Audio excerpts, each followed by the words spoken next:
Statue étrange et inquiétante, dont le regard hiératique accentue encore le mystère, les Vierges noires nous restent inaccessibles quant à leur origine et leur symbole.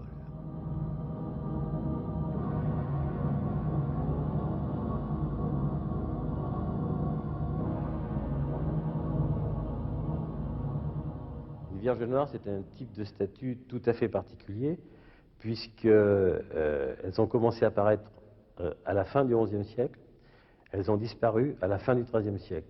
Elles correspondent à une partie de l'espace et du temps tout à fait particulière. Ce sont toutes, pour la plupart, des vierges en majesté.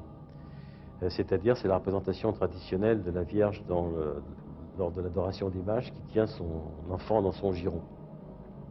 Et elles sont, pour la plupart, peintes en noir, c'est-à-dire qu'elles ont les mains et la tête noire.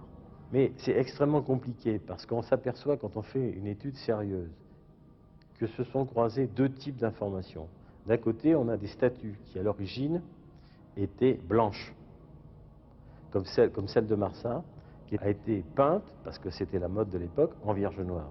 Et on a eu l'effet inverse des statues qui étaient, elles, noires à l'origine et qui ont été peintes en blanc. C'est-à-dire qu'il y a eu une espèce de chassé-croisé qui fait qu'il est difficile de s'y retrouver.